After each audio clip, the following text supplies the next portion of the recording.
우리가 이 판단, 분별하는 문제에 관하여 말씀을 공부하면서 허용되는 판단, 그것이 어떤 것인가?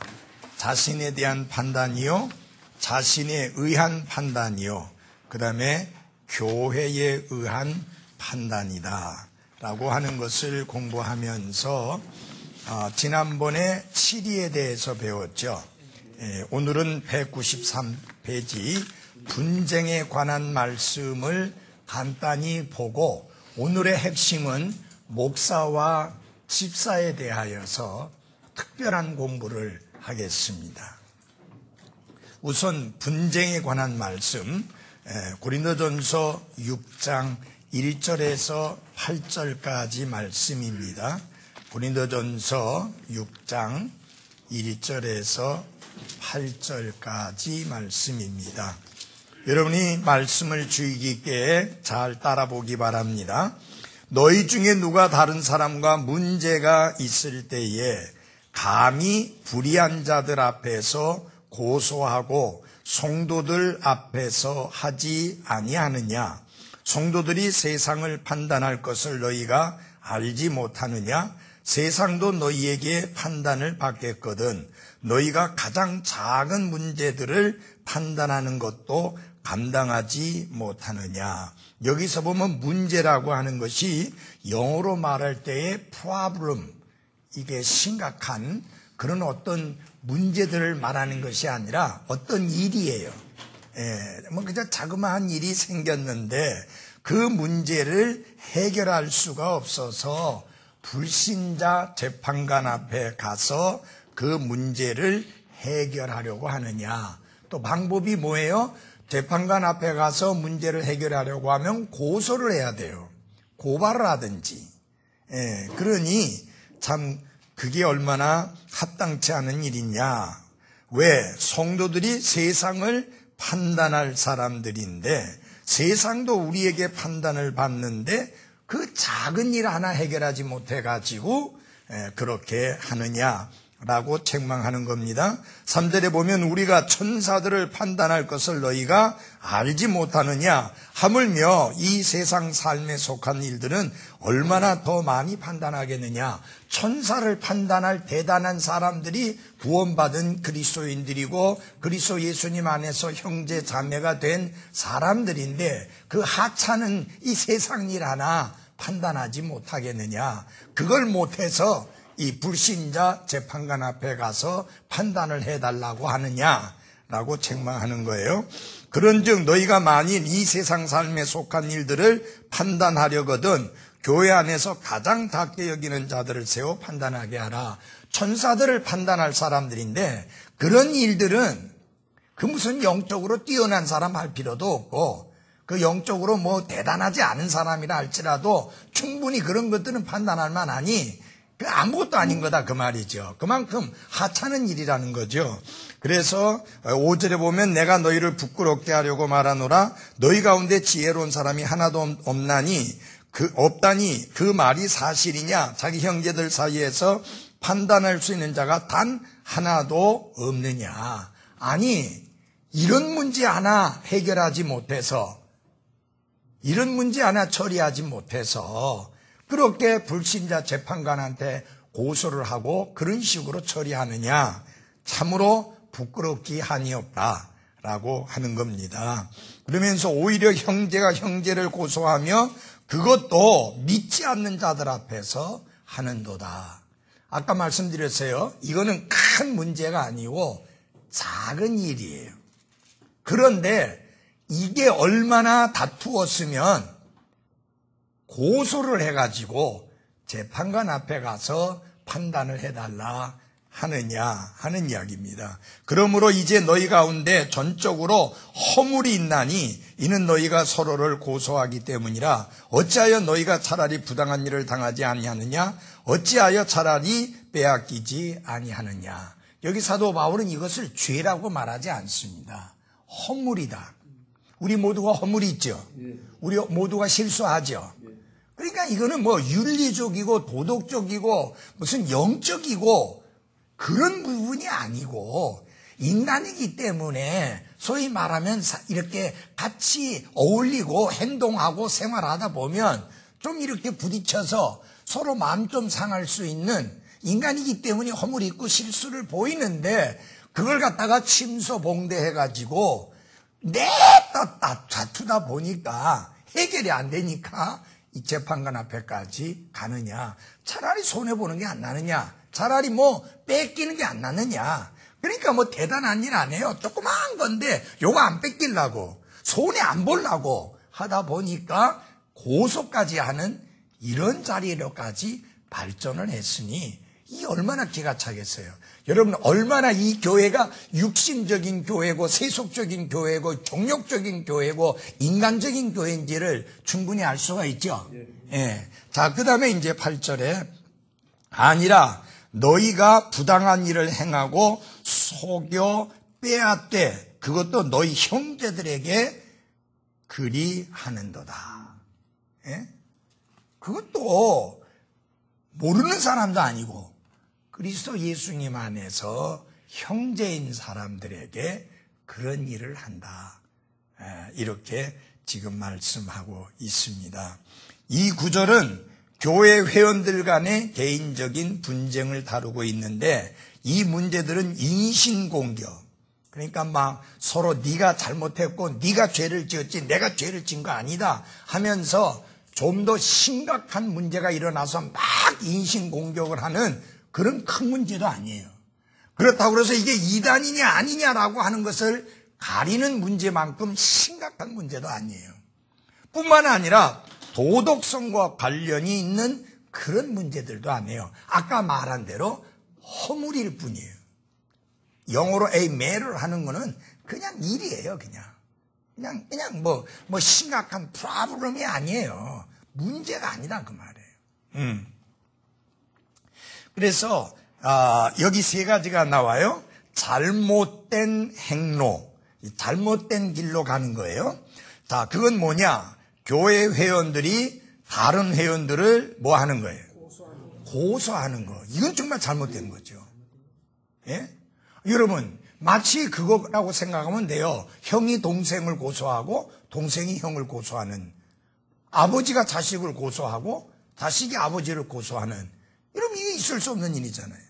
우리가 그리스도 예수님 안에서 한 형제고 한 자매라는 말은 한 식구, 한 가족이라는 말이잖아요. 이 식구라는 말이 참 좋아요. 한솥 밥을 먹는 사람이다. 맞아요? 한솥은 하나님 말씀이에요. 같은 말씀을 한 사람이 조리한, 목사가 조리한 그 말씀을 함께 먹는 식구다 그 말이에요. 이게 얼마나 귀한 건지 몰라. 한솥밥을 먹는다는 게. 그런데 서로 고소를 한다. 이거는 말이 안 되는 일이죠. 정말 가도 한참 잘못 가고 있는 거예요. 예, 잘못돼도 한참 잘못된 거예요. 그 다음에 두 번째, 올바로 이제 행하는 거, 올바로 걷는 것은 뭐냐? 4절입니다. 교회 안에서 가장 적게 뭐 하는자? 여기는 자들을 세워 뭐에게? 판단하게 하라. 그러니까 그만큼 하찮은 일이라는 거죠. 뭐 교회 안에 우리 죄를 지은 자를 보거든 영적인 노예가 바로 잡으라 했거든. 그런 거는 이제 영적인 사람이 나서서 해야 돼요. 근데 이거는 그냥 허물이에요, 그냥. 뭐 예를 들어 성질 때문에, 성격 차이 때문에 이런 교회 안에서 보면 부엌을 제가 한 번씩 들여다보면 재밌어요. 어떤 분은 같은 물을 쓰는데 뭐 이렇게 썰어야 된다, 아니면 이렇게 썰어야 된다, 홍당무도 뭐 이렇게 썰어야 된다, 저렇게 썰어야 된다.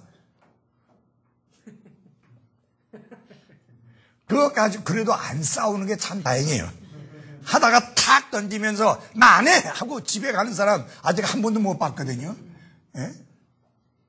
근데 이 사람들은 그 정도의 일이에요, 지금. 그런데 다투다가 열받아가지고 서로 고소한 거예요. 예. 그러니까 이런 거는 무슨 뭐 대단히 영적인 지도자급의 사람이 나서서 판단하고 이렇게 교통정리해주고 그렇게 할 만한 게 아니라는 거죠. 그렇게 진짜 하찮은 일이는. 그 다음에 뭐냐면 최선의 행로는 뭐냐? 부당한 일을 당하는 것이 주님과 그분의 교회에 불명예를 가져오는 것보다 더 뭐예요? 낫다. 최선이 뭐냐? 내가 좀 손해보고 내가 좀 부당한 일을 당하고 내가 좀 뺏기는 것 같은 느낌이 들어도 손해를 보는 게 낫다 하는 이야기입니다. 무슨 말인지 아시겠죠? 예. 그래서 보면은 이 성질 고약한 사람들이 있어요. 전에 제가 보는 데서 그런 일이 있었는데 지금 안 나옵니다만은 이게 이제 그 아이들이 아기를 낳아서 이제 아기가 100일 되면 그분이 참 우리 아기가 100일 됐습니다라고 떡을 하게 되면 우리가 같이 나눠 먹으면서 가만히 보니까 부인들이 뭐 없는 사람들이다 보니까 뭐 5,000원씩인가 얼마인가를 걷어서 주는 거예요. 여러분 그거 좋은 일이에요, 나쁜 일이에요? 큰 일이에요? 아니에요. 에이메를 그냥 뭐 대단한 일 아니에요, 그냥. 그런데 이제 그래서 어떤 자매한테 가서 그 이야기 하니까 난 못 줘요. 왜 줘야 돼요? 성질, 더러운 성질 팍 내고 있더라고. 5,000원 때문에. 여러분 자기가 볼 때 그게 마음에 안 들어도 차라리 5,000원 주는 게 안 나아요? 그렇게 자매 마음 상하게 하고 그 말 붙인 사람 진짜 멋쩍어서 어찌할 줄 모르게 만들고 그렇게 해서 그 자매의 마음에 비수를 꼽는 것보다는 차라리 5,000원 주는 게 낫잖아요. 예? 예, 또 만약에 거절해야 된다면 얼마든지 부드럽게 할 수 있잖아요. 내가 볼 때는 그렇게 걷는 것보다는 개인적으로 하고 싶은 사람들 하게 하는 게 나을 것 같다. 그리고 자기 의견을 말하면 되는데 있는 대로 성질을 팍 부리는 거예요. 그런데 이제 그것 때문에 고린도 교회는 막 다투다 보니까 고소까지 하게 된 거예요. 여러분 그 정도 수준이다 그 이야기예요. 이해돼요? 네, 그래서 여러분 교회 안에 우리가 서로 함께 교회를 이루어가고 있고 몸을 이루어가고 있고 함께 교회를 세워가는 데 있어서 특별히 주의해야 될 게 뭐냐면 형제나 자매 다른 사람들이 내가 성질 내고 그 성질을 받아줘야 될 대상이 아니라고 하는 걸 우리 알아야 돼요. 한번 여러분에게 물어볼게요. 여기 성질 낼 줄 모르는 사람 한번 손 들어보세요. 나는 워낙 철제가 잘 돼서 나는 워낙 돌을 잘 닦아놔서 전혀 나는 성질 안 내고 신경질 안 내는 사람이다. 없잖아요. 말하는 저도 마찬가지예요. 근데 우리 주님 안에서 주님의 피로 값주고 사주신 형제 자매들은 내가 성질을 내서 그 성질을 내는 걸로 인해서 그 마음을 상하게 하고 화풀이를 해야 될 대상이 아니라고 하는 거예요. 이 지구상에 그런 대상 하나도 없어요. 아내도 그런 대상 아니에요. 남편도 그런 대상 아니에요. 부모도 그런 대상 아니고 자식도 그런 대상 아니에요.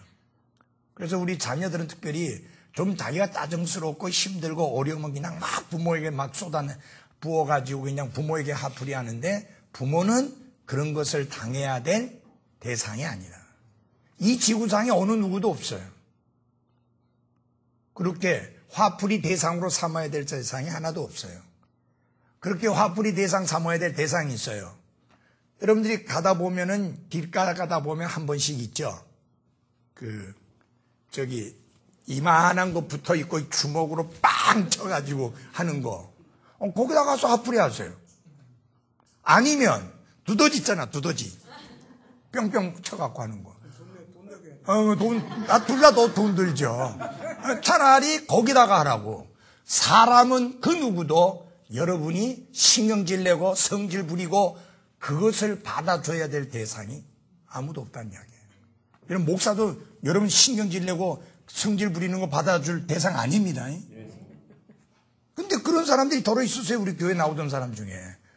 아니 분명히 저 밖에서 내가 멀리서 봤을 때 생글생글 웃고 들어왔는데 내를 딱 보는 순간에 잡아먹을 듯이 인상을 빡 쓰는 거예요.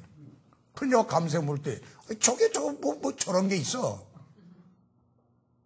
아니 목사를 무슨 지 성질 부리는 대상으로 이렇게 삼아버리는 아주 잘못되고 고약한 거예요. 여러분, 목사도 사람이지만 잊지 말아야 될 거 있어요. 하나님의 사람이에요. 하나님이 세우시고 하나님이 쓰시고 하나님이 위하시고 하나님이 지키시고 하나님이 보호하시는 하나님의 사람이에요. 함부로 해야 될 거 아니에요. 그래서 여러분이 알아야 될 것은 어느 누구도 내가 신경질 부리고 성질 부리고 내 화풀이 할 대상은 이 지구상에 하나도 없다. 트럼프 대통령이 이번에 불법으로 막 이게 들어오는 사람들 많이 있잖아요. 불법 이민자라 안 하고 뭐라고 그러나 불법으로 막 불법 입국자들, 미입국자들. 근데 이게 멕시코 사람들이 진짜 줄기차게 넘어오거든요. 근데 이거를 3살, 4살, 2살 이렇게 어린 나이까지도 부모로부터 분리시켜버렸어요.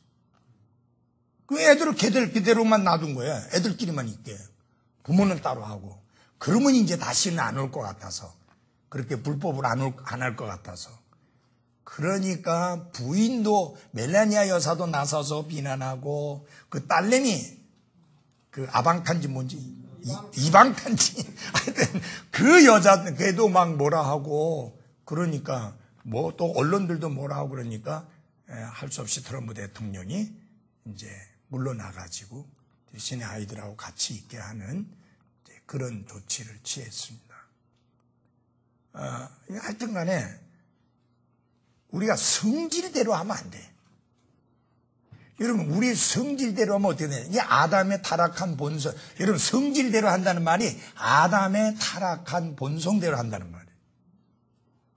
그러면은 거기에는 다툼밖에 없어요. 하나 될 수가 없어요. 그래서 여기 이 부분이 바로 분쟁 부분이 그런 부분이다. 그래서 교회들이 남편들과 아내들 사이에 분쟁을 조정하기 위해 이 방법을 따르는 것이 주님과 주님의 교회들의 간증에 어떤 의미일지 생각해 보십시오. 이건 무슨 미국에서 이혼 문제 때문에 이렇게 말하자면 이제 판사 앞에까지 가서 시시비비를 가리면서 어쩌든지 내게 좀 유리한 조건으로 하려고 불신자나 재판관 앞에 가서 시시비비를 가리는 이런 것들은 과연 이게 하나님의 교회에 유익이 되겠나? 이거는 미국만의 문제가 아니고 우리나라도 지금 이혼율이 굉장히 높습니다. 이제 미국은 통계가 정확하게 잘 나오는 나라고 우리나라는 통계가 잘 안 나오는 나라고 그래서 그 차이가 있지 우리나라 이혼율도 엄청 높습니다. 참 심각한 문제가 아닐 수가 없습니다. 그 다음에 이 집사가 나오기 때문에 오늘은 중점적으로 집사와 목사에 대해서 말씀을 드리겠습니다. 거기 있는 내용은 조금밖에 안 되지만 우선 거기 먼저 성경을 찾아보겠습니다. 디모데전서 3장 10절입니다. 디모데전서 3장 10절입니다.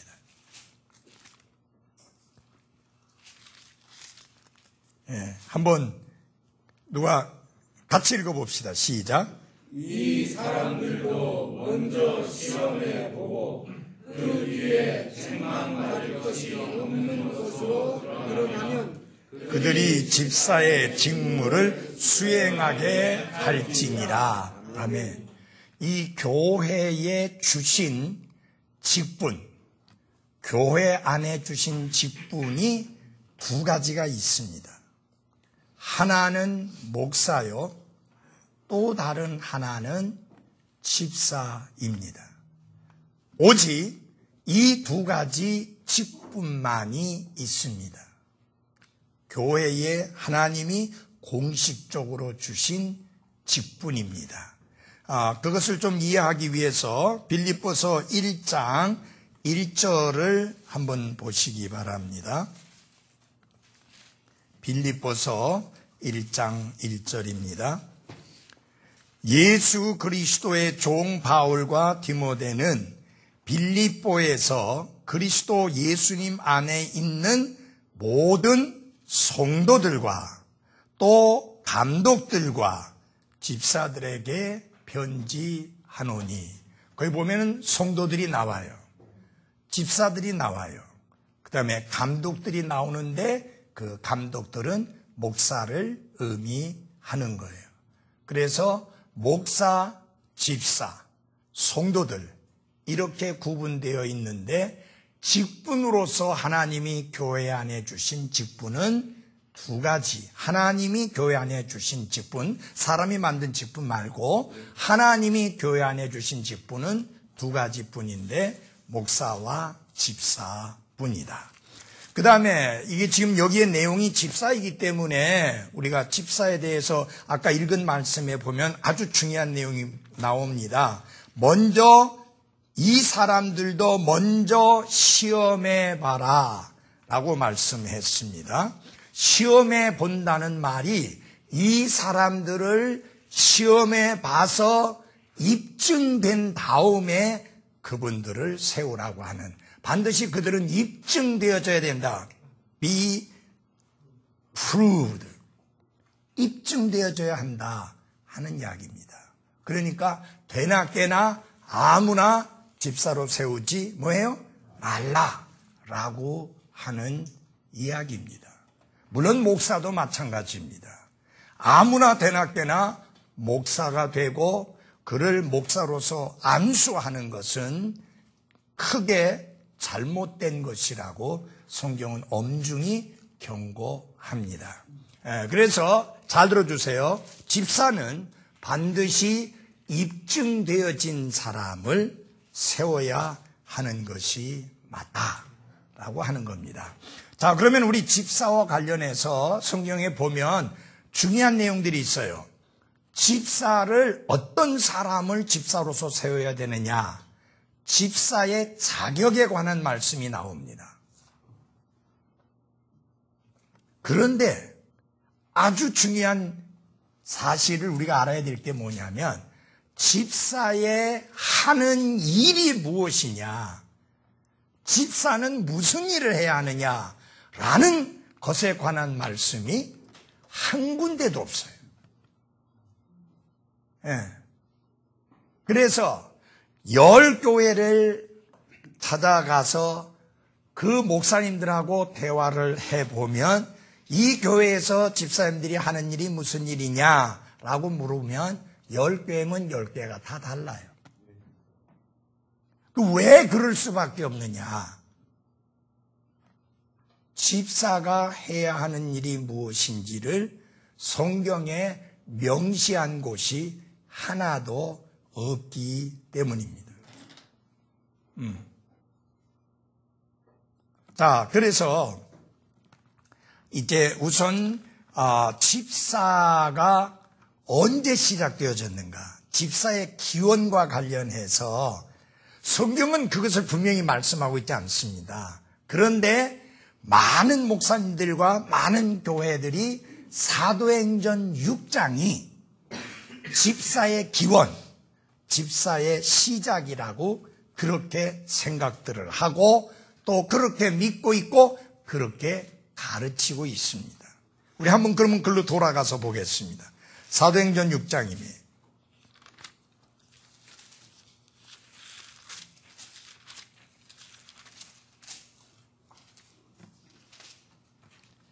자, 6장에 보면요, 1절부터 내가 몇 절을 읽어줄게요. 그 무렵에 제자들의 수가 크게 늘어났는데 그리스말 하는 사람들이 자기들의 과부들이 날마다 주는 배급에서 빠짐으로 히브리 사람들에게 불평을 터뜨리니라.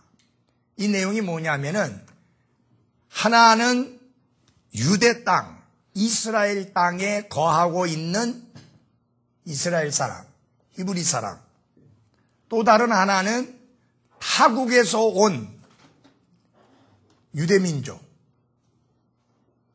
이렇게 둘로 나눠지게 되는 거예요. 자, 여러분, 다 보십시오. 우리나라 사람인데 비록 국적은 다른 나라 국적을 가지고 있더라도 외국에 살고 있는 한국 사람, 한국에 살고 있는 한국 사람, 이렇게 나눠지죠? 이때도 마찬가지였어요. 그랬는데 사실상 여러분, 사람이라는 게 오해를 참 잘합니다. 이 그리스 말 하는 사람들이 보니까 자기네들의 과부들이 히브리파 과부들보다 차별 대우를 받는다. 그래가지고 불평을 터뜨렸습니다. 이 불평을 터뜨렸다는 이 불평이라는 말이 주일날 설교할 때 나오겠지만, 불평이라는 단어의 의미가 뭐냐? 뚜껑이 열렸다, 그 뜻이. 열을 받았다, 그 말이에요. 부글부글 끓어오른다, 그 말이에요. 그러니까 이게 지금 교회가, 여러분 잘 보십시오. 3,000명이 구원받고 그 다음에 5,000명이 구원받고 교회가 계속 성장하고 있는데 교회 안에 그야말로 문제가 생긴 겁니다. 아까 고린도 교회 같은 그 정도가 아니고 문제가 생긴 거예요. 불평이 터져 나온 거예요. 자, 그러니까 이에 12사도가 제자들의 무리를 자기들에게 불러 이르되 우리가 하나님의 말씀을 버려두고 상을 섬기는 것은 합당치 아니하니, 그러므로 형제들아 너희는 너희 가운데에서 정직하다는 평판이 있고 성령님과 지혜가 충만한 사람 7을 찾아내라. 우리가 이 일을 그들에게 맡기고 오직 우리는 계속해서 기도와 말씀 사역에 전념하리라 하니라.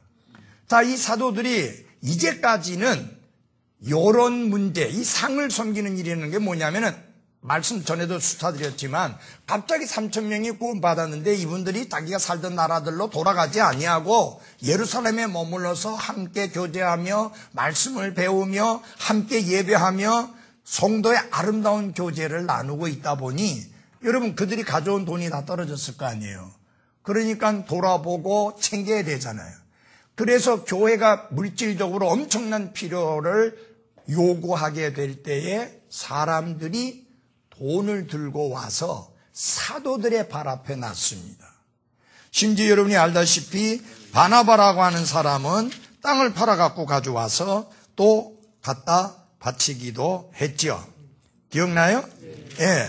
이런 이제 상황이 되어지다 보니까 사도들이 재정 관리를 직접 하게 된 거예요. 그러니까 이런 시끄러운 문제가 생기니까 사도들이 아이고 안 되겠다. 우리가 기도하고 말씀 전하는 사역에만 전념을 해야 되는데 이건 안 되겠다. 그러니 너희들 중에서, 여러분들 중에서 7을 찾아내라. 그래서 7명. 왜 7명인지는 잘 모르겠어요. 10명도 아니고 왜 7을 그렇게 뽑으라고 했는지는 잘 모르겠지만 대신에 조건이 있습니다. 여기 5절에 보면은 온 무리가 이 말을 기쁘게 여기고 믿음과 성령님이 충만한 사람 스데반과 빌립과 브로고로와 니가노르와 디몬과 바메나와 안디옥 출신의 유대교 개종자 니골레를 택하여 사도들 앞에 세우니 사도들이 기도하고 그들에게 안수하니라. 그래서 그분들이 7명을 추천하니까 사도들이 보고 좋다 해가지고 이제 그들을 위해서 기도하고 손을 얹어 안수를 했습니다. 자, 그런데 이때에 조건이 있었습니다. 첫째, 정직하다는 평판을 듣는 사람이어야 한다. 왜냐하면 재정을 관리하는 일이 생겼기 때문에 정직한 사람이 아닌 사람이 그 재정을 관리하면 안 되잖아요. 그렇죠?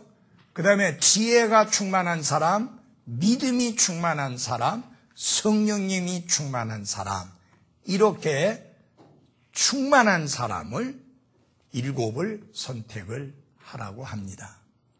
자, 그래서 7을 이렇게 세우게 되는데 여러분이 잘 보십시오. 믿음과 성령님이 충만한 사람 했죠. 그 충만한 사람이 뭐냐면 맨이에요. 남자예요. 그래서 믿음이 충만한 사람, 성령이 충만한 사람, 지혜가 충만한 사람, 정직하다는 평판이 있는 남자 7명을 선택을 했고, 그 다음에 여기 안수했다는 것은 큰 의미가 있는 건 아니에요. 그들이 그 일을 하도록 권위를 위임했다는 뜻이고, 그것은 구약시대에 있었던 그런 절차를 신약교회 안에서도 그냥 했은 것뿐이에요.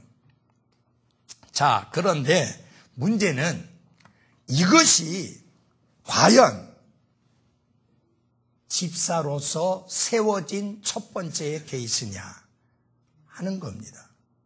여러분, 이 위에 6장 바로 밑에 뭐라고 써 있는지 한번 큰 소리 읽어보세요. 섬기는 일을 위해 7사람을 선출하라. 예. 이게 다른 개혁성경 스터디 바이블에 보면은 7 집사를 선출함이라고 많이 돼 있어요. 근데 이거는 분명히 거기 그랬죠. 7 사람을 선출함 그랬죠.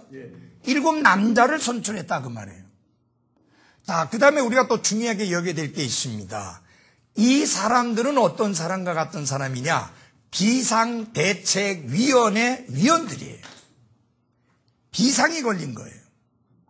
왜냐하면은 두 파의 사람들 사이에 문제가 생겨서 불평이 터져 나왔으니까 심각한 문제가 생긴 거잖아요.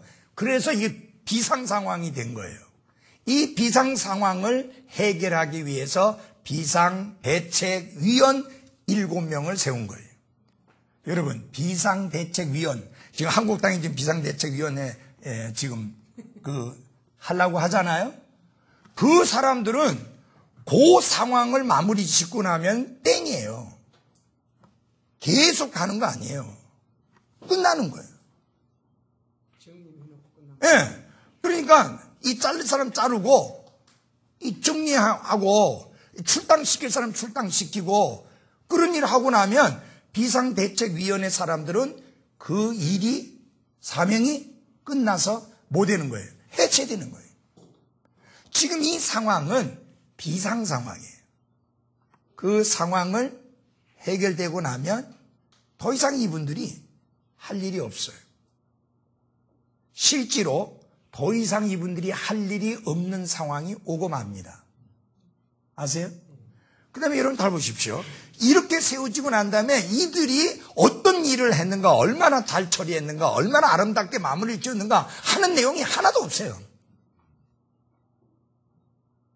금방 6장의 내용 뒷부분부터 보면 전혀 그런 거하고 상관없는 내용이고 7장은 스데반이 복음을 전하다가 이제 긴 설교를 하고 난 다음에 돌에 맞아 죽는 내용이에요. 이들이 어떤 활동을 했느냐에 대한 내용이 하나도 없습니다. 사도행전 다른데 어디를 봐도 이들이 어떤 활동을 했던 것에 대한 내용이 하나도 없습니다. 그 다음에 중요한 거는 이들이 집사로 불린 적이 한 번도 없다고 하는 사실입니다. 내 말 이해합니까? 동의해요? 그죠? 아니, 동의해요? 그러면 이들이 할 일이 금방 사라져버리고 만 게 사도행전 8장 1절입니다. 사도행전 8장 1절. 예. 우리 장성룡에게 큰 소리로 좀 읽어주세요. 예. 사울이 그의 죽음에 동의하더라. 그때에 예루살렘에 있던 교회에 대한 큰 핍박이 있어서 사도들 외에는 그들이 다 유대와 사마리아의 지역들로 두루 널리 흩어지니라. 예. 갑자기 예루살렘에 큰 핍박이 일어나서 사도들을 제외하고는 모든 사람들이 다 여기저기로 흩어져 버리고 말았습니다. 그러니까 여러분, 이들이 할 일이 사라진 거예요. 없잖아요. 아니, 상을 섬기는 일이 없잖아요. 이제 다 흩어져 버렸는데 뭐 어떻게 해요? 12 사도를 위해서, 그때는 이제 11명이죠. 그러면 12사도를 위해서 7명이 상성기는 일을 했느냐? 아니에요. 빌립이 사마리아 나라 가서 복음을 선포하고 그 다음에 저 가자라고 하는 사막까지 가서 복음을 선포하는 것을 보게 됩니다. 맞아요? 이미 이 위원회는 해체가 된 거예요. 사도행전 8장 1절에서 더 이상 그들이 할 일이 없어지게 된 거예요. 해체가 돼버리고 만 거예요. 그리고 빌립이라고 하는 사람은 집사라고 불려진 적이 한 번도 없는데 이렇게 불린 적은 있어요. 복음 전도자. 복음 전도자. 근데 여러분, 이게 그러면 왜 빌립이 집사가 되느냐? 왜 사람들은 빌립을 집사라는 말을 계속 쓰고 그 다음에 이 사도행전 6장을 갖다가 집사의 기원으로 보느냐? 개혁성경 때문에 그래요. 개혁성경 때문에. 다 같이 사도행전 21장 8절을 열어주십시오. 사도행전 21장 8절입니다.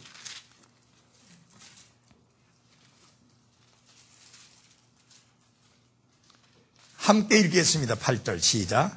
다음 날 바울의 일행인 우리가 떠나서 가이사라에 이르러 7 사람 중에 하나인 복음 전도자 빌립의 집에 들어가 그와 함께 머무니라. 아멘. 여기 보면 사람이라고 하고 이렇게 눕혔죠.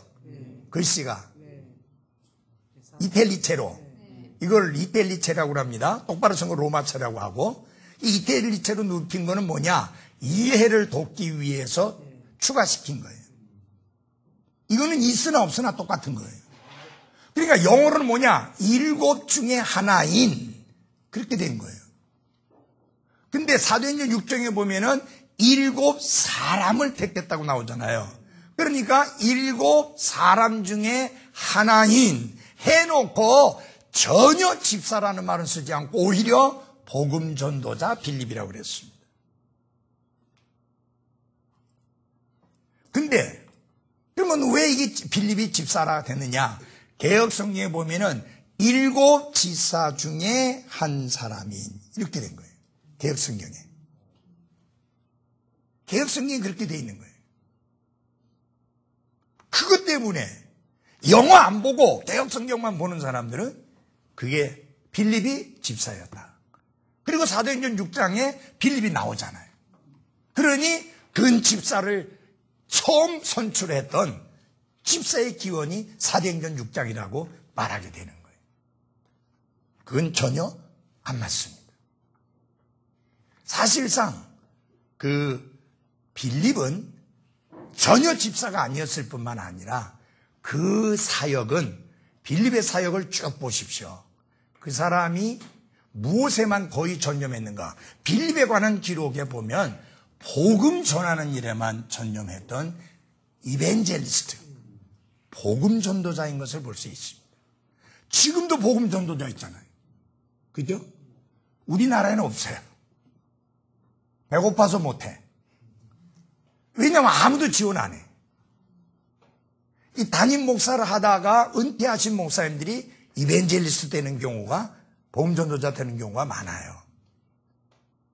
그러면은 그 목사님은 여기저기 다른 교회를 다니면서 소위 말하면 말씀 사경회도 인도하고 전도 집회도 인도하고 그렇게 하면서 본 교회의 지원을 받아서 그 사역을 해요. 그리고 계속 그분들은 여기저기에 초청을 받아요. 그러니까 문제가 없어. 근데 우리는 한 사람도 초청 안 해. 잘 안 해요. 이제 두 가지 면이 있어요.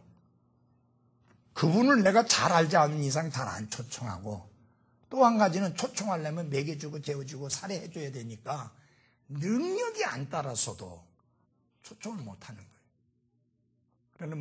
그런데 미국에서는 워낙 교회들도 많고 하다 보니까 그런데 문제가 없어요. 근데 자기의 소명이 복음 전도자라고 하는 분은요, 정말 힘들게 사는 분이 있어요. 담임 목사 하다가 그만둔 게 아니라 처음부터 이벤젤리스트로 하는 거예요. 그러니까 이 사람들은 안정된 생활이 없어요. 여러분 캠핑카 있잖아요. 모도홈. 그거 끌고 다니면서 자녀는 홈스쿨링 하면서 사모가 가르치고 이분들은 정말 고생 많이 해요. 근데 그게 하나님의 부르심이니까 그분들은 그 길을 가는 거예요. 하나님이 교회 안에 주신 사람 중에 이벤젤리스트가 있다. 자, 우리 다 같이 에베소서 4장을 열어주십시오. 에베소서 4장.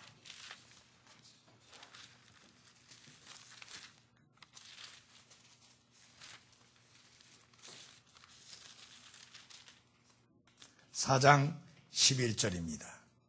같이 읽읍시다. 시작. 그분께서 더러는 사도로, 더러는 대언자로, 더러는 복음 전도자로, 더러는 목사 겸 교사로 주셨으니, 하나님께서 교회 안에 더러는 사도로, 더러는 대언자로, 사도는 내가 사도가 되겠다고 해서 사도 되는 것 아니고, 교회가 사도로 세우는 것 아니고, 사도는 어떤 사람이냐? 예수 그리스도께서 직접 부르셔야 되고, 그 다음에 또 한 가지는 예수 그리스도의 부활을 직접 목격한 사람이어야 돼요. 지금 그런 사람이 있어요, 없어요? 있을 수가 없어요. 그래서 사도는 끝이 났어요. 대언자는 하나님의 말씀을 대언하는 사람인데, 요한계시록 22장에 보면은 더 이상의 대언을 주시지 않는다고 했으니까 대언자도 끝이 났어요. 그런데 거기 보십시오. 그 다음에 또 누가 있어요? 복음 전도자, 이벤젤리스트, 복음 전도자. 이 한국에서는 옛날에 한국 장로교회에서 좀 있었어요. 부흥사라 했어요. 예. 근데 이건 부흥사의 개념이 아니고 이벤젤리스트, 복음 전도자예요. 예?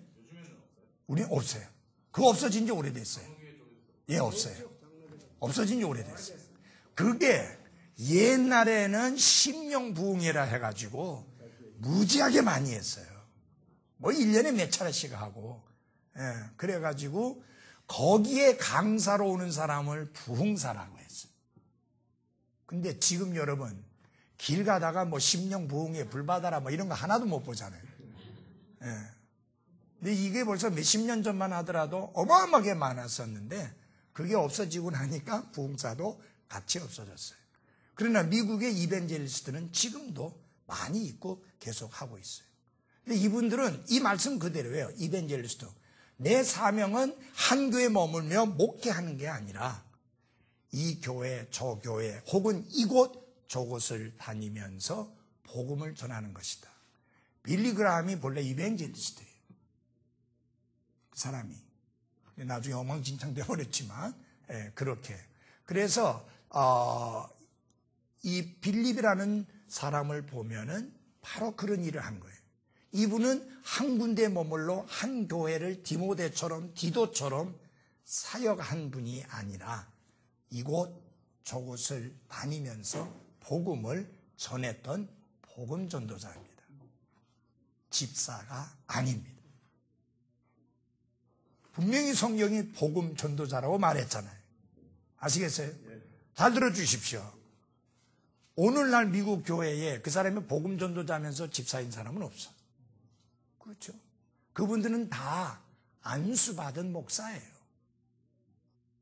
그렇지만 한 교회의 담임 목회자로의 부름이 아니기 때문에 자기는 그저 복음을 전하는 일에만, 여러분 복음을 전하고 다니는 거하고 한 교회를 다니면서 목회하는 거하고는 전혀 차원이 달라요. 예를 들어서 빌리 선디 같은 분은 복음 전도자였어요. 많은 사람들을 그리스도께로 인도했어요. 근데 그 사람이 담임 목회했으면요, 사람 붙어 있을 사람이 없어요. 워낙 거친 사람이에요. 워낙 거치네. 뭐 설교하면서 막 강대상 위에 막 저기 바로 뛰어 올라가갖고 막 소리 지르고, 때로는 뭐 이 설교의 그 의미를 강하게 살린다고 도끼 들고 올라가서 설교하고. 여러분 내가 만약 그런 식으로 설교한다면 몇 명이나 남아있겠어요? 그래서 단임 목사가 되는 것하고 복음 전도자가 되는 것하고는 다른 거다. 각각 부르신 소명이 다르다는 얘기예요. 빌립은 집사가 뭐야? 분명해요. 집사가 아니고 복음 전도자다. 복음 전도자로 부름받은 사람이다. 그래서 사도행전 6장의 내용은 절대로 집사의 시작과 기원에 관한 내용이 뭐예요?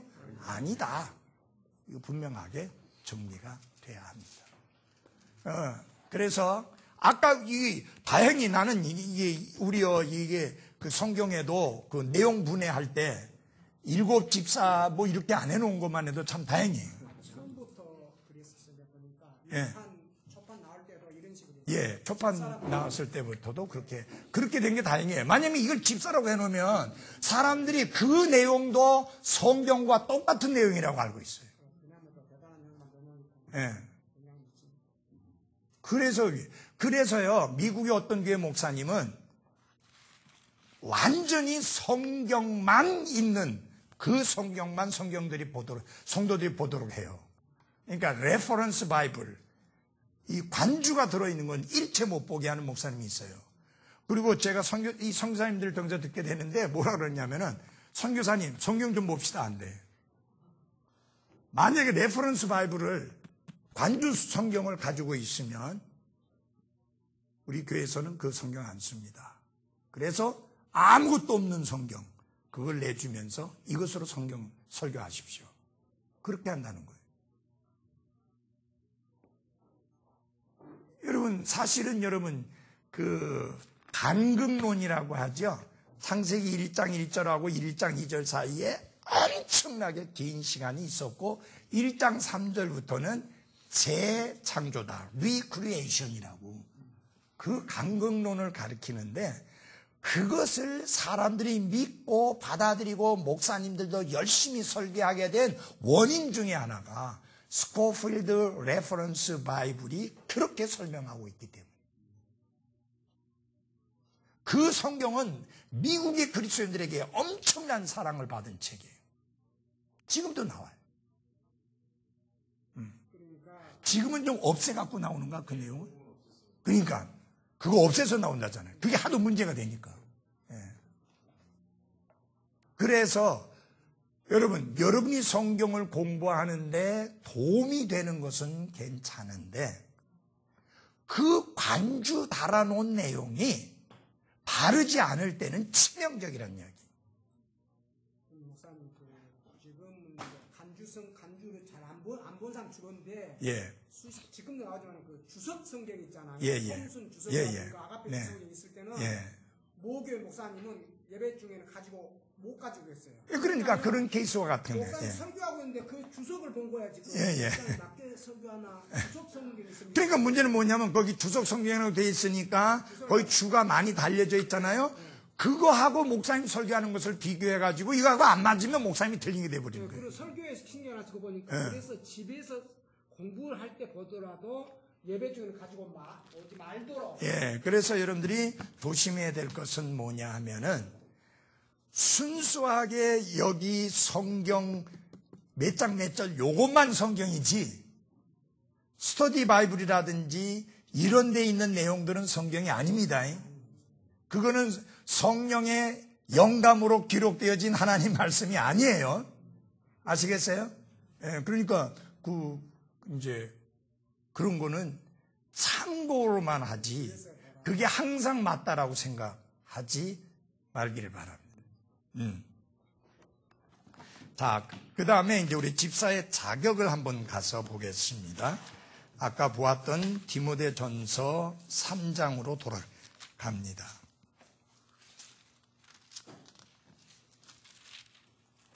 자, 3장 8절입니다. 집사의 자격 해갖고 나오죠? 예, 보시겠습니다. 이와 같이 집사들도 반드시 신중하며 한 입으로 두 말하지 아니하며, 신중한 사람이어야 된다. 그 다음에 신중한 사람인 거 아시죠? 예? 아니, 신중한 사람이라는 말을 의미하시죠? 그 다음에 한 입으로 두 말 하지 않는다는 말을 한자로 표현하면 일구이연하지 아니하며, 이게 개역성경엔 일구이연하지 않는다 그렇게 되어 있어요. 그 다음에 자기를 많은 술에 내주지 아니하며, 여러분 이 말씀을 오해하면 안 돼요. 이것 때문에 많은 술에 내주지 않는다니까 조금 먹는 거는, 적당히 먹는 거는 건강을 위해서도 좋고 혈액순환도 잘 되고 아주 도움이 된다라고 그렇게 말하는 사람들이 있는데 그건 새빨간 거짓말입니다. 전혀 그런 의미로 그 말씀을 한 것은 아닙니다. 그 다음에 더러운 이익을 탐내지 아니하며, 사채놀이하는 사람은 집사하면 안 돼요. 세우면 안 돼요. 여러분 사채가 얼마나 무서운지 아세요? 칼만 안 들었지 정말 무서운 강도예요. 1년에 몇백 프로의 이자를 받아 먹잖아요. 얼마나 끔찍해요. 사채에 한번 걸려들었다 하면 거의 헤어나오기 힘들어요. 여러분 절대, 우리 그리스도인들 절대 사채 빌리면 안 됩니다. 예. 그게 개인을 의미하는 사가 아니고 죽을 사자라고 생각하시면 돼요. 죽음의 빛. 그 다음에 순수한 양심, 믿음의 신비를, 순수한 양심 속에 믿음의 신비를 간직한 자라야 할지니라. 이것은요 도덕적이고 영적인 내용들을 말씀하고 있는 거예요. 그 다음에 중요한 게 있어요. 구체적으로 실제적인 내용을 말합니다. 11절, 아니 12절입니다. 12절 같이 읽겠습니다. 시작. 집사들은 한 아내의 남편이 되어 자기 자녀들과 자기 집을 잘 다스릴지니라. 분명히 말씀하고 있습니다. 한 아내의 뭐가? 남편. 그러면 이순희 형제, 여자는 집사가 될 수 있나요 없나요? 없죠. 왜냐하면 죽었다 깨도 여자는 한 아내의 남편이 될 수가 없습니다. 그 다음에 11절입니다. 이와 같이 그들의 아내들도 반드시 신중하며 헐뜯는 자가 되지 아니하며 맑은 정신을 가지고 있으며 모든 일에서 신실한 자라야 할지니라. 집사를 세우기 전에 집사의 아내도 살펴보라는 거예요. 집사의 아내에게도 문제가 있는지 살펴보라는 거예요. 근데 이게 개역성경에 뭐라고 되느냐면요, 이와 같이 여자들도 라고 번역을 했어요. 그러니까 이와 같이 여자들도 라는 말을 어떻게 해석을 하느냐, 장로교회 사람들이 여자 집사들도 그렇게, 거기서 말하는 여자들은 여집사를 말한다라고 주장을 합니다. 근데 여러분 분명하게 그들의 아내들도입니다. 그런데 그들의 아내들도라고 하는 말이 영어에 이태리체로 되어 있습니다. Their wives가 이태리체로 되어 있습니다. 그래서 공격하는 자들이 하는 말이 이게 삽입한 거 아니냐. 예. 그러면은 좋다. 삽입해서든, 그러면 그거 싹 빼버리면 이와 같이 하면은 계속하면 반드시 신중하며 헐뜯는 자가 되지 아니하면은 남자들하고 해. 그게 앞에 집사들하고 연결시켜야 되잖아요. 그리고 핵심적인 게 뭐냐면 12절에 결정적인 게 뭐냐, 한 아내의 남편이어야 된다. 예. 우리 여기 내 딸이 있지만 군인교회 나갔을 때는 집사로 불렸어요. 그냥 다 집사로 불러요. 자기네들이 그냥 부르는 거예요, 그냥. 예. 아니라고 말해도 소용없어요. 그래서 지금 보면은 우리 김인자 자매님이나 천자매나 윤혜숙 자매님 정도는 이제 곤사님이라고 불려요, 진짜. 예. 근데 그 곤사라는 말을 일사자, 선비사자, 스승사자 세 가지 중에서 부려먹을 때는 일사자, 조금 높여줄 때는 스승사자, 최고 높여주려면 선비사자. 근데 그게 영어로 뭐라고 써는가 했더니 그 디큰이라고 하는 말에 여성 명사를 써서 해놨더라고요. 그럼 그 요집사라는 말인데. 그래서 제가 이거 문제와 관련해서 성경을 깊이 좀 연구를 해봤더니 여성 명사로서의 여집사라는 단어가 성경 자체에 없어요.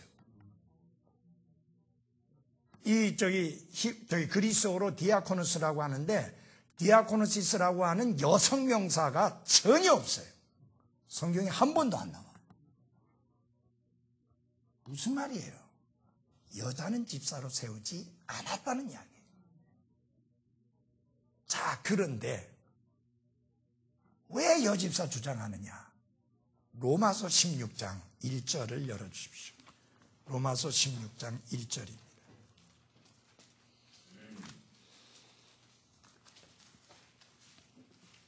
1절 같이 읽겠습니다. 시작.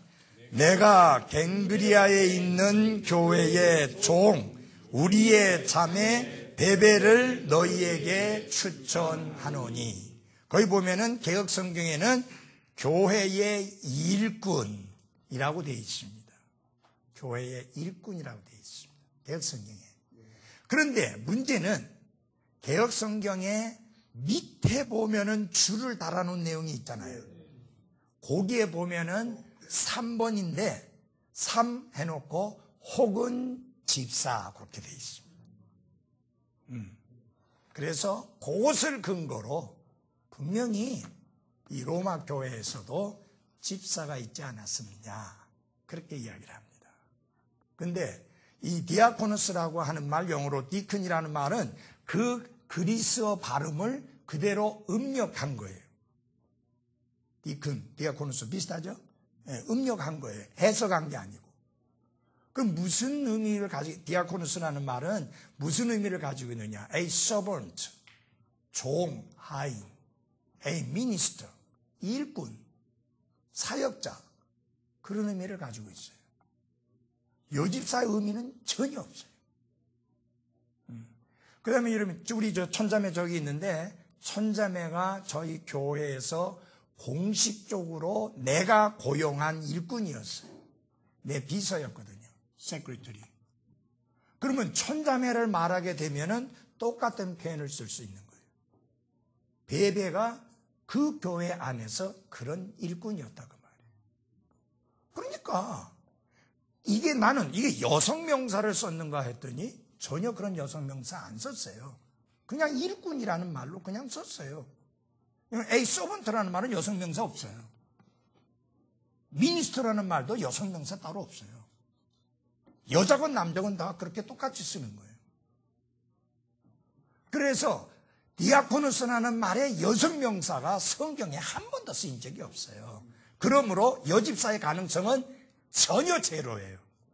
그보다 더 분명한 사실은 아까 말씀드린 대로 한 아내의 남편이어야 되니까 100% 제로예요. 한 번은 백파 교회를 나가는, 그 장로교에 나가는 그 아줌마에게 이제 복음을 전하게 됐는데, 제가 이야기를 하면서 계속 아줌마라 했어요. 그러니까, 목사님, 내가 집사거든요. 예, 알겠습니다, 아줌마. 내가 집사라니까요. 왜 아줌마라고 부르느냐고. 내가 이야기할까요? 왜 그러는지? 이야기해 주세요. 성경에 집사가 되려면 한 아내의 남편이어야 된다고 했습니다. 그런 게 어디 있어요? 성경이 있어요. 그래서 이거 보여줬어요. 그랬더니 입을 꼭 다무는 거예요. 방법이 없잖아요. 그래도 한국의 여집사들이 얼마나 많은데 그럼 그 목사님이 다 틀렸습니까? 틀렸는지 안 틀렸는지는 이거 보면 알지 않냐. 뭐 내가 틀렸다고 말해서 되는 게 아니라 성경이 틀렸다고 말하고 있지 않느냐. 제가 제 아내하고 카나다 이제 그 여행을 한 적이 있는데 장로교회 다니는 사람이 이제 두 여자가, 이제 우리가 식사를 하는데 이제 우리 둘이 식사를 하는데 기도하고 먹으니까 이 사람들이 눈여겨본 거예요.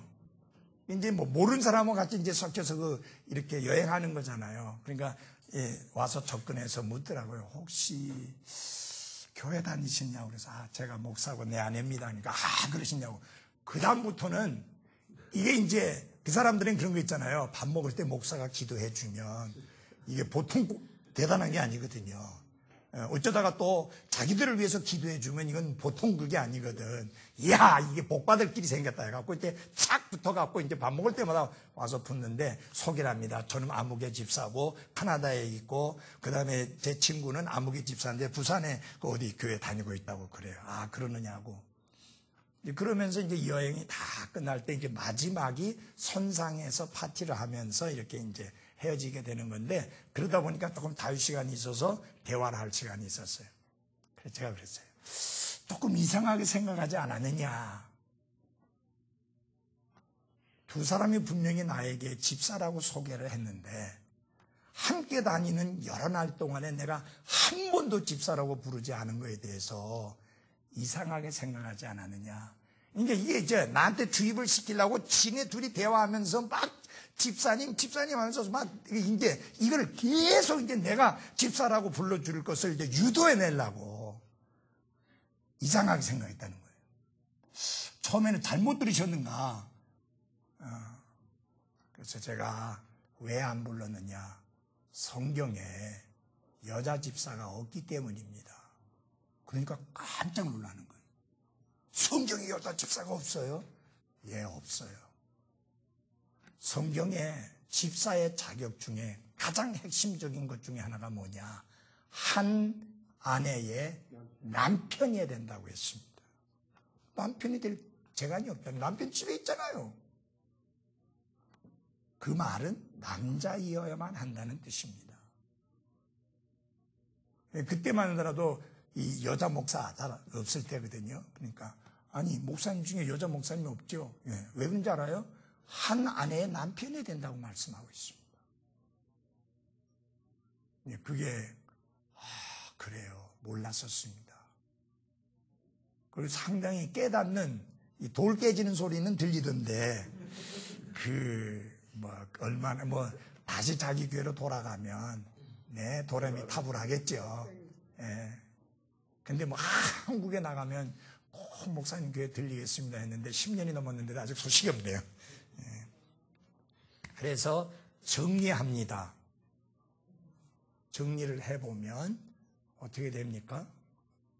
술 먹는 사람, 그 사람은 집사의 자격이 없습니다. 술과 같이 나쁜 건 뭐예요? 더 치명적인 거, 담배. 성경에 물론 담배라는 용어는 안 나옵니다. 마약이라는 용어도 안 나와요. 그러면 성경에 없으니까 해도 돼요? 아니거든요. 성경은 이렇게 말씀합니다. 너희 몸에 아무것도 유익이 되지 않는 것을 위해서 돈을 달아서 주지 마라. 무슨 말이냐?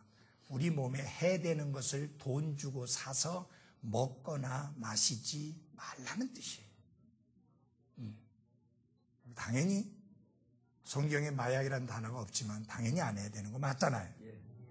담배라는 단어 없지만 당연히 안 해야 되는 거예요. 여러분, 하나님이 우리로 하여금 담배를 피게 하려고 하면 이걸 갖다 이 밑으로 안 내리고 이렇게 거꾸로 돌렸을 거예요. 그래서 연기가 잘 뽑아나갈 거예요. 굴뚝 역할에서. 근데 여러분들이 실제로 전자담배 괜찮다 하는데 전자담배 폭발하고 난리 나잖아요.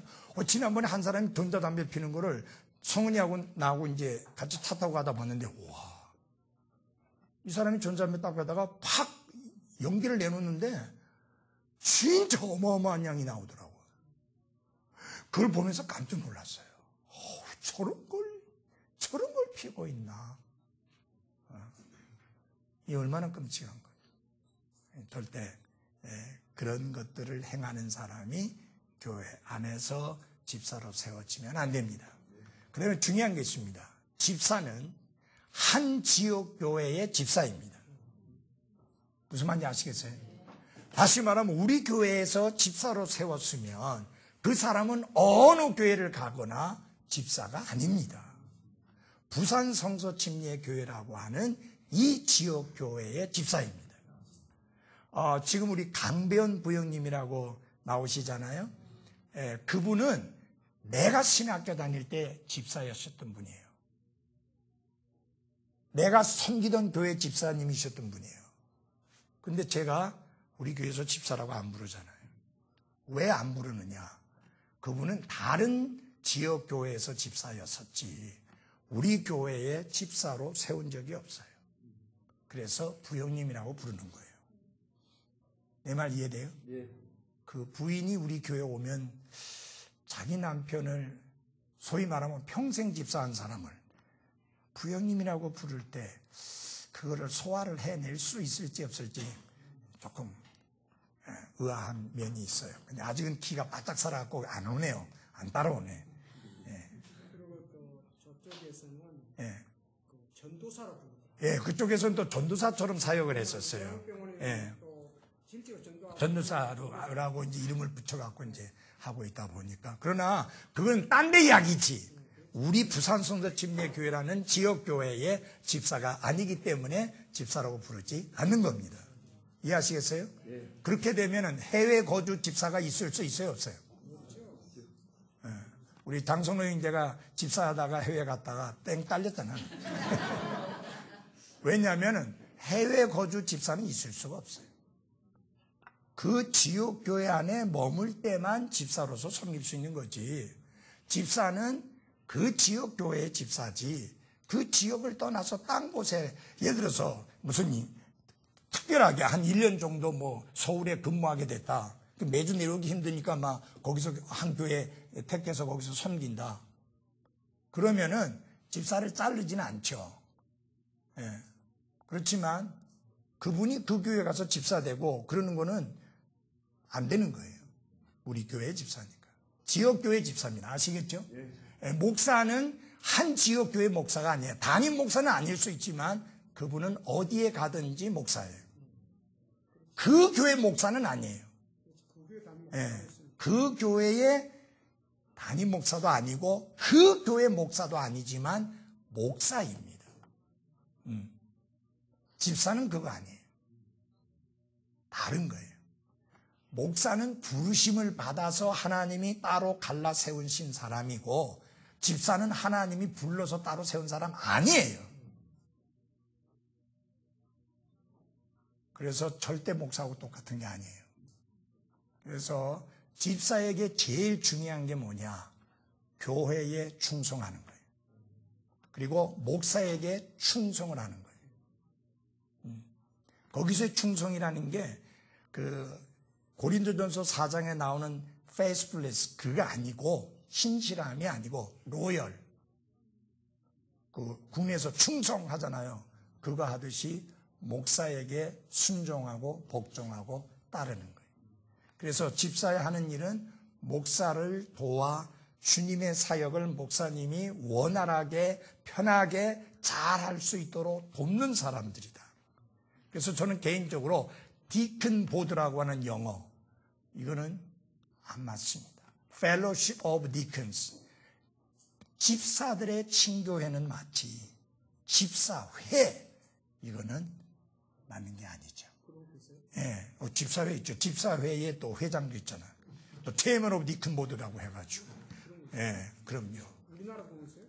우리나라도 있죠. 우리나라에서 성수침례도 그렇게 하는 데 있어요. 그 집사회 회장 해가지고 뭐 그렇게 아니고 그 교회 집사들만으로. 예. 집사들은 많은 모양이고. 아니 많든 적든 상관없이 그 집사회를 영어로 디컨보드라고 하고 그 집사회의 회장이 있어요. 또 체어먼 오브 디컨보드. 예. 내가 지금도 이해 안 되는 거가 예. 그 집사장 한다고 하면서 하는 그런 것들 그런 것만 해요. 아니. 예. 그러니까 하여튼 이게 뭐냐면 절대로 집사들은 권력기관이 아닙니다. 목사님을 그 숫자로 좌지우지하면서 목사님을 힘들게 하고 사역을 어렵게 만들고 그 다음에 목을 조르고 그렇게 하는 거 아니에요. 집사들이 아까도 말씀드렸지만 집사들이 하는 일이 성경에 명백하게 나와 있지 않고 모든 교회가 공의하는 것 중에 하나가 뭐냐? 재정에 관해서 관리하는 일을 합니다. 그런데 정상적인 것은 집사가 헌금을 계산해서 은행에 였다가 목사가 찾아오라고 그러면 찾아오고 그게 정상이에요. 뭘 하려는데 목사님 안 됩니다 그거. 그거는 집사가 하는 일 아니에요. 그건 뭐 대통령이 무슨 집행하려는데 안 됩니다 하고 밑에 있는 그 뭐 보좌관들이 말하는 거하고 똑같은 거예요. 그런 식이 아니에요. 성경은 그렇게 말씀하고 있지를 않습니다. 수년 전에 예. 파란에 있는 장로교회에서 예. 그 갔다 왔던 그 서건태 목사님 지금 돌아가셨는데 모르겠는데 그분이 한 이야기를 제가 들었는데 예. 3,000명 정도 모인대요 장로교회가. 예. 그런데 집사가 몇 명이냐? 수영역교에서 집방을 내드렸는데 집사가 2명이에요. 예. 장로는 몇 명이냐? 70명이야. 왜 장로가 많으냐? 목사를 보필해야 되니까. 집사는 뭐느냐? 아까 말한 상한 거리니까 다 잘 사니까. 예. 다 잘 살고 있으니까. 뭐 그러니까 이제 예를 들어서 그 우리가 이제 집사님들이 할 수 있는 일들이 여러 가지 있죠. 예를 들어서 상을 당할 때에 그 상을 좀 잘 원만하게 치룰 수 있도록 돕는 그런 일을 할 수 있고, 그 다음에 이제 주의 만찬을 하거나 침례식을 할 때 목사님을 보좌해서 그 일을 이제 쉽게 편하게 잘 할 수 있도록 돕는다든지, 그 다음에 만약에 그분이 능력이 된다면은 중고등부를 맡아서 가르친다든지 청년부를 맡아서 가르친다든지. 미국의 제 칼스 목사님이 살아계실 때, 지금 미국의 대부분의 독립침례교는 마찬가지일 거예요. 반드시 소울 위너, 구령자여야 한다. 그 다음에 이제 미국은 뭘 많이 하느냐면요, 구원 초대를 해갖고 구원 초대에 나오면 요 앞으로 나오거든요. 그러면 집사들이 이 자리에 앉아서 한 5분 만에 구원 상담해가지고 이렇게 하는데 그 일을 한다. 그 얼터 미니스트라 해갖고 강단 사역이에요. 뭐 소위 말하면 재단 사역이라 해가지고 이 앞에서 만나서. 근데 그분들이 왜 그 짧은 상담 시간 안에 구원받았다고 확신을 가질 수도 있고 믿음을 가질 수 있느냐? 이미 그 전에 대부분의 경우 어떤 경우냐면은 주중 신방을 통해서, 주중의 전도를 통해서 구원받은 사람이에요. 퍼블릭 컨페션, 공적으로 자신이 예수님을 받아들이고 구원받았다는 것을 드러내기 위해서, 퍼블릭으로, 공개적으로 고백하기 위해서 나오는 분들이니까 긴 상담이 필요 없어요. 우리 같이 생짜배기가 아니에요. 근데 그런 사역을 이제 집사들이 하게 하는 거죠. 다시 말하면 무슨 말이냐? 영적인 사역에 많이 치중하고 또 그 일에 전념하는 것이 집사들의 역할입니다. 그러니까 무슨 말이냐면 교회 안에서 영적으로도 지도자이고 그 다음에 육신적으로도 본인을 많이 움직여서, 자신의 몸을 많이 움직여서 섬기는 것이죠. 지금 저희 교회 집사님들이 그렇게 섬기지 않으면 우리가 재정적인 면에 있어서 나가야 될 지출이 굉장히 많습니다. 여러분들 알다시피 지난번에 우리 뭐 일할 때 보면은 뭐 많이 고치잖아요? 그거 사람 불러서 하면 오도 안 해. 그리고 불렀다 하면은 주로 하나 조그만 것만 해도 몇십만 원이에요. 우리 저 남자 화장실에 타일이 떨어져 갖고 막 몇 개가 깨져 있었는데 그것 때문에 타일 붙이는 사람 불러도 안 와요. 와도 몇십만 원이야. 근데 우리 장인재님하고 김한목 지사님하고 깔끔하게 해결했잖아요. 예. 뭐 저쪽에 시멘 콘크리 할 때도 그냥 깔끔하게 해결하고. 예. 무슨 이런 예를 들어서 무슨 이제 손을 봐야 될 일이 있을 때마다 이런 것들을 잘 처리하니까. 예, 이제 문제는 이제 나는 이제 몇 년 후에 그만둘 거니까 괜찮은데 이제 부목사님이 이제 조금 힘들어지겠죠. 김한목 집사님 이제 나이가 자꾸 많아지죠. 예.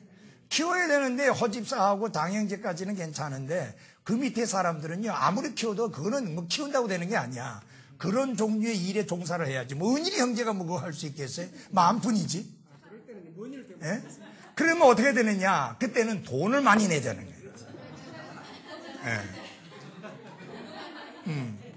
그래서 그러면 사람을 불러 시켜야 되는 거죠. 옛날에 남촌일 때 그랬어요. 예, 그래서 자, 그다음에 우리 목사에 대해서 한번 좀 보겠습니다.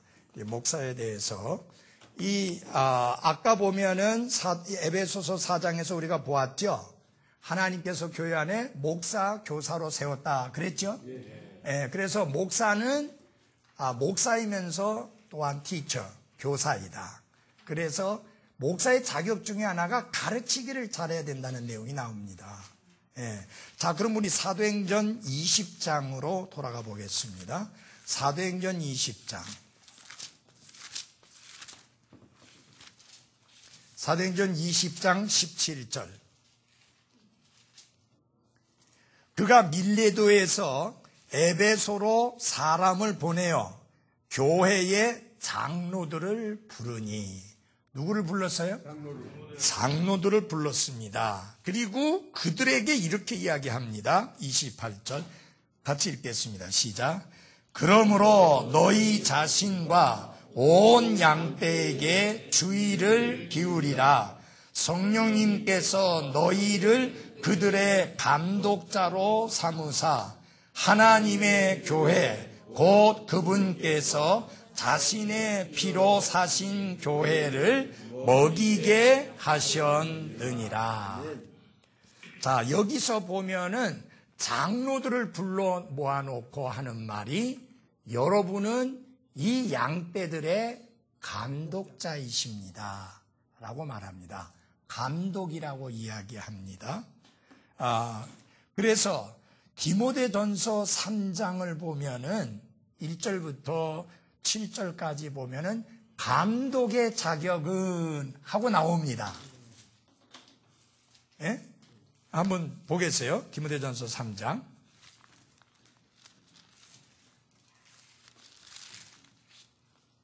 3장 1절. 남자가 감독의 직무를 사모하면 선한 일을 한다는 이 말은 참된 말이로다. 그러므로 감독은 반드시 책망받을 것이 없으며 한 아내의 남편이며 그렇게 말했죠.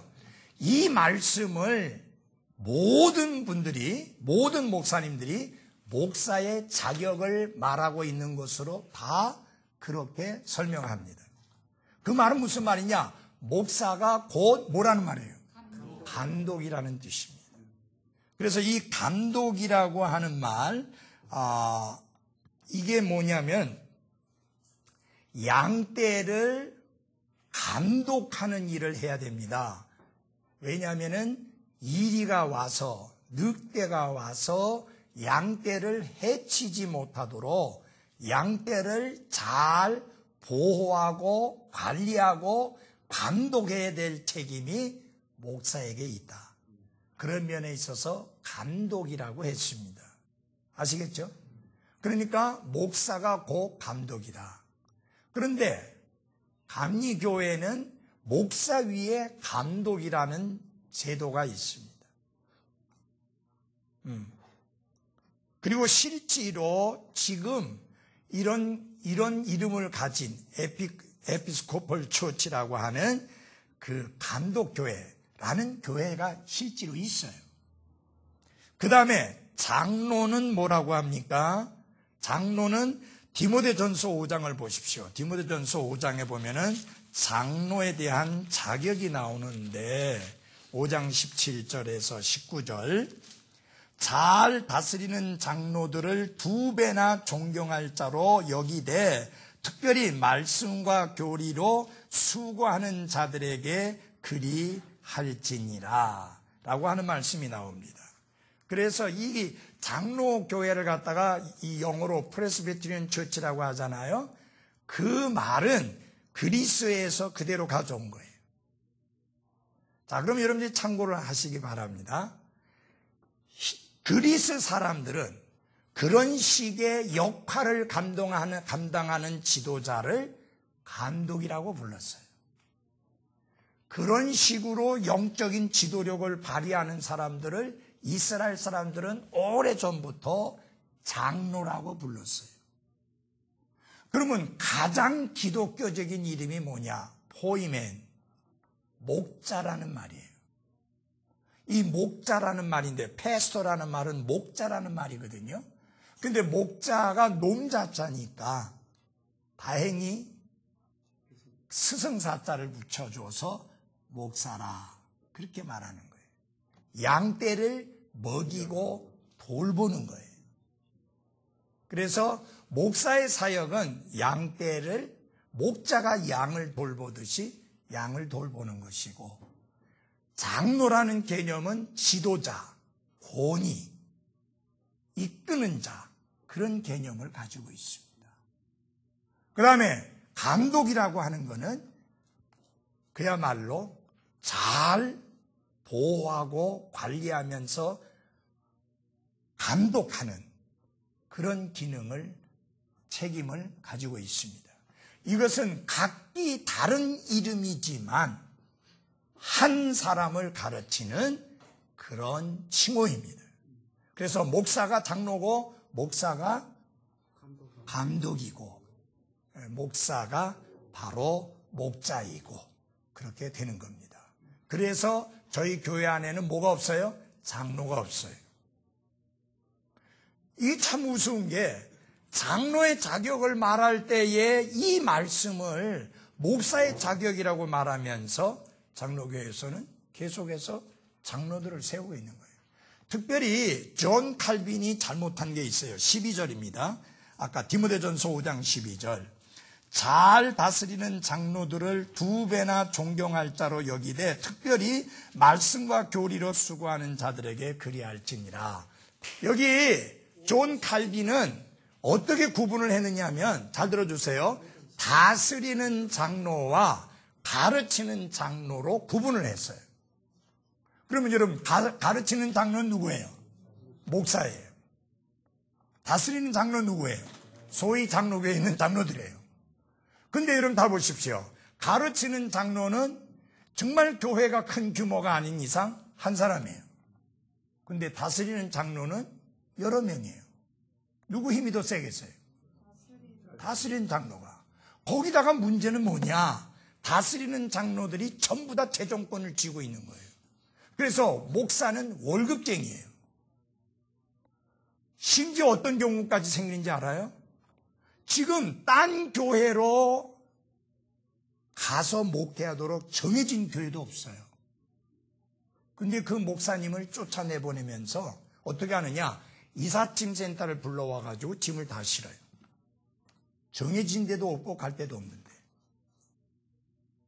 전에 우리 교회에 나왔던 형제의 사돈 어른이 그 경험을 하게 된 거예요.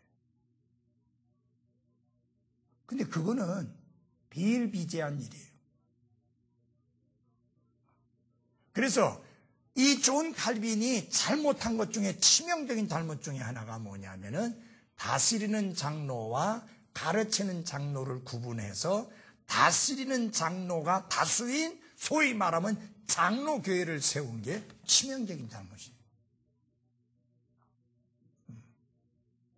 다스리는 장로와 가르치는 장로는 둘이 아니라 하나입니다.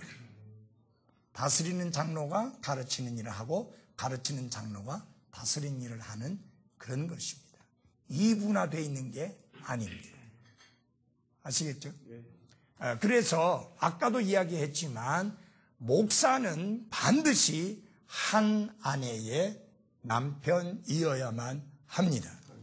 그 말은 무슨 말이냐? 남자이어야만 합니다. 그래서 여자는 여러분, 어떤 여자가 나와서 하면서 자기가 목사라고 이야기해도 절대로 목사라고 부르지 마십시오. 내가 그 대구에 그 강대한 집사 장립 받았어요.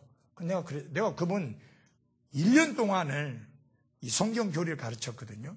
그러면서 내가 장로고 내가 목사고 장로가 따로 있는 거 아니다. 그 말씀을 가르쳐 놨더니 그 안수 집사였으니까 바로 이제 장립을 해야 되는데 계속 안 한 거예요.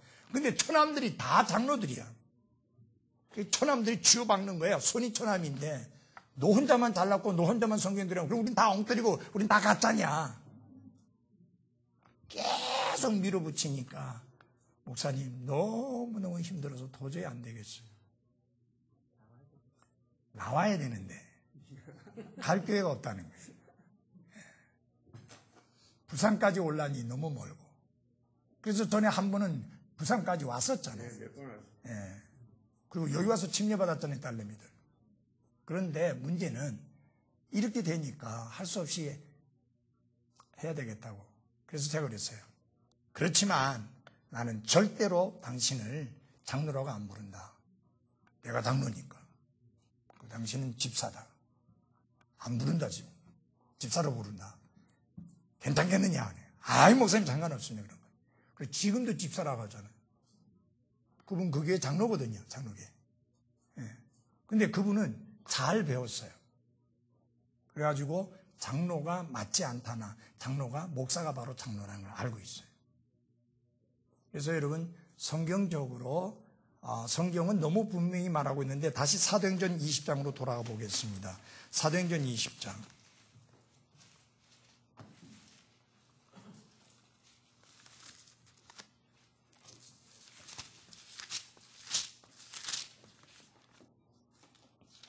사도행전 20장 잘 보십시오. 17절을 제가 다시 한번 읽습니다. 그가 밀레도에서 에베소로 사람을 보내어 교회에 누구를? 장로들을 부르니. 28절. 그러므로 너희 자신과 온 양떼에게 주의를 기울이라. 성령님께서 너희를 그들의 뭐로? 감독자로 삼았다. 그러니까 이 장로가 곧 감독이란 말이죠. 그 다음에 보면 하나님의 교회, 곧 그분께서 자신의 피로 사신 교회를 먹이게 했느니라. 이게 뭐예요? 목자로 세우셨다 그 말 아니에요. 목자가 곧 목사라고 아까 배웠죠? 그래서 포이맨이라고 하는 것은 목자 혹은 목사를 의미하는 말입니다. 그래서 오늘 목사와 집사에 대해서 배웠고 집사와 목사에 대해서 배웠는데 종합을 한다면 사도행전 6장은 처음 집사의 시작을 말씀하고 있는 내용이 뭐다? 아니다. 그런 것을 가르치는 구절은 없습니다.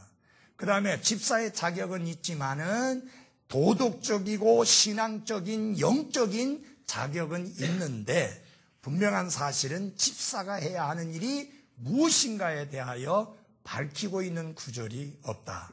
그러다 보니까 개개 교회마다 집사야 하는 일이 각각 다를 수밖에 없다라고 하는 것입니다. 또 분명한 사실은 집사야 하는 일은 목사를 도와서 목사에게 충성하면서 목사님이 사역을 잘 할 수 있도록 협조하고 협력하고 돕는 일이 집사가 하는 일이다. 그래서 그 집사가 권위의 자리가 결코 아닙니다. 뭐 어떤 사람이 말하는데 우리는 평신도가 아니다 하는 정신 나간 소리를 하면은 안 되고 평신도는 없습니다. 그건 천주교에서 만든 계급이에요. 성직자와 평신도 해서 그거는 천주교가 만든 계급이에요. 클러지 레이먼이라고 하는 성직자와 평신도라고 하는 말은 천주교에서 만든 계급이지 전혀 성경이 아닙니다. 여러분들은 평신도가 아닙니다. 여러분들은 이 교회 회원이고 성도들입니다. 저는 그저 목사일 뿐이에요. 아시겠죠? 그래서 그거 잊지 마시고 어쨌든 우리 모두가 성경대로 반듯하게 하나님의 교회를 지켜나가는 나와 여러분이 되기를 바랍니다. 기도하고 마치겠습니다.